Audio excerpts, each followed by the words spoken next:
Well, fall's here. I would have never thought this spring when we first started up here that at the end of the summer that we'd have a building up like that. Never would have thought it. But with help from friends and family and a lot of hard work, we got there. I thought we would be sometime up here this winter trying to do what we have done already. And that's great. I mean, yeah, everything came together. Everything came together really nicely. And this weekend up here, basically we're just trying to do is get everything ready for winter. We split a bunch of wood today. We took the dock out, put up some tree stands.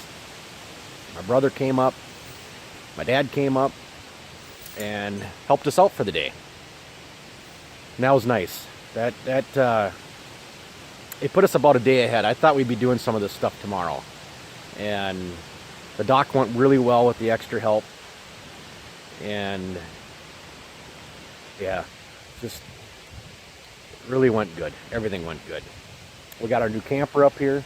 That's sitting right back there behind me. You can probably see that too. We brought that up last weekend. And of course it had to be raining. It was dark when we got here. And so we're trying to set it up in the rain and the dark for the first time. Yeah, that's just the perfect conditions to set up a new camper. Not brand new, but it's new to us. Our other one got totaled out, and I had that in one of my last videos that, that was the last time for that one. We'd sold it and bought that one. And let's see, last night, Trent and I put a wood stove in the cabin just for temporary heat. It's about 100 in there right now. We were burning wet wood yesterday, and when we were splitting wood today, we managed to split some dry wood. And there's a big difference between them. Wet wood gives you mediocre heat. Dry wood will cook you out of that place because it's very well insulated. It's very tight. It's a tight building. And we have the Wurzbro in the floor, and that'll get hooked up eventually.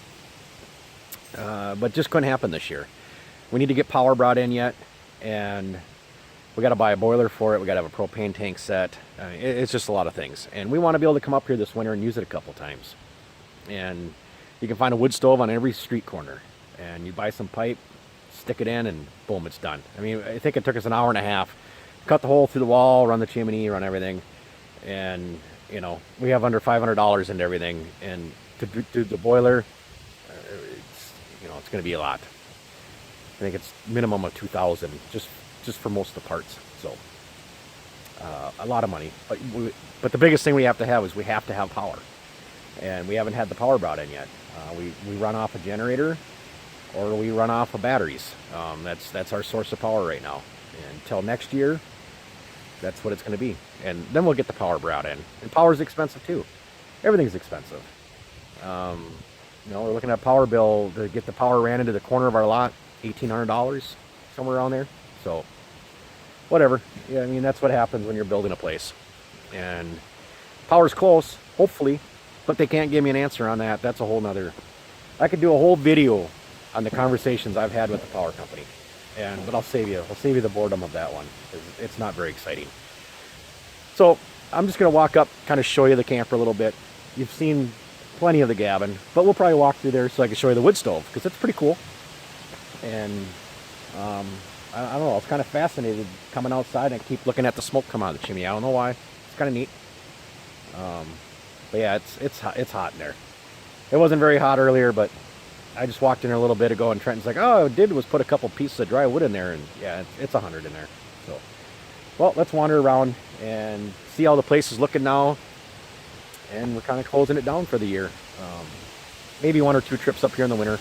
There's a couple of vintage snowmobile shows that we like to come up to. So, yeah, we'll probably stay here and ride right out of our back door to the shows. That'll be kind of fun. That'll be neat. So, let's wander around. I'll babble some more and conclude my video. But here's our new camper. And we built a deck for this one. I built it all out of remnant maintenance-free decking. So it's all kinds of different colors. It doesn't bother me. I just know this is going to last forever. And I like it. Kind of got a funky little retro design going on here. But it's 9 pieces that I built. So it's 12.5 by 24 long. And it reaches down the whole side of the camper. And I have the door open, and this was going to be my big reveal right here. But so I'll lead you up to this big reveal.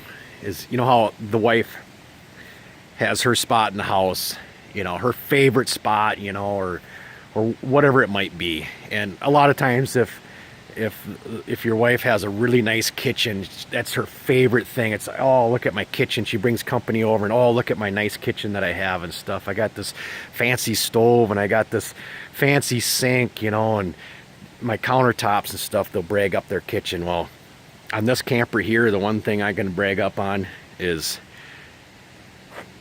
that's my kitchen. That's my outdoor kitchen. And every camper should have an outdoor kitchen. Our last one didn't, and I don't know how I did it without it, because I've only used this outdoor kitchen twice now, and I've determined this is the most important spot on this camper. Well, second to the bed. So the bed would be the most important spot to be able to good night rest, but this outdoor kitchen would be number 2 right here. I can do everything out here. I got a refrigerator, keep things cold in. That's what refrigerators do. Microwave, a sink, a cabinet, and some drawers. I love it. I mean, I could live in this kitchen right here. And I have a little cooktop. Drop that door down, a cooktop slides out, and it plugs in right down. A little LP plug-in for it down there. You can cook your stuff out here. You don't even have to leave this area. My favorite spot, right there. So the back of this camper has a bunkhouse on it. So now the kids actually have a spot where they can kind of hibernate into. There's a door in there that kind of separates them from the rest of the area, and there's 3 bunks in there. We have 3 kids. I mean, it worked out perfect. A lot of bunkhouses have two bunks, a double bunk and a single bunk. This one has 3 bunks. Right there, 3 bunks. And they're like naval ship bunks. They're small. The kids love them. They say they crawl right into them and they're out. Works out good.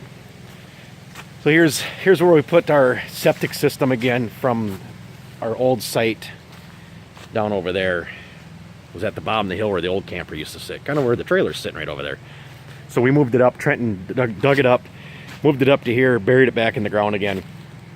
And like I said, this is just a temporary deal for the camper, but it works good. I can keep dumping our black water in there. Local septic guy comes and pumps it out. So our new camper now has 2 slide outs. Main living area, and we have another slide out for the bedroom area. So that's actually the bed. The front of the bed comes out that way, so it makes the bedroom bigger, and we like it. A lot more room in our bedroom. So it's a 2011 Sabre, Palomino Sabre, and major upgrade for us. I mean, we went from a pickup camper just to a couple years ago to buying a 5th wheel, and then now upgrading again. And I would have never dreamt that we'd own such a fancy 5th wheel. Never ever would have dreamt it. But now with having this lot, we can justify having something like this because it gets used every single weekend. I never could justify owning something so nice before because we only used it a couple times a year. And I just could not justify owning a nice camper to use a couple times a year. But now we use it every single weekend until we build a cabin in this spot where the camper's sitting. Then maybe we'll just go back to a tent. I don't know. But here's the cabin. It's looking awesome.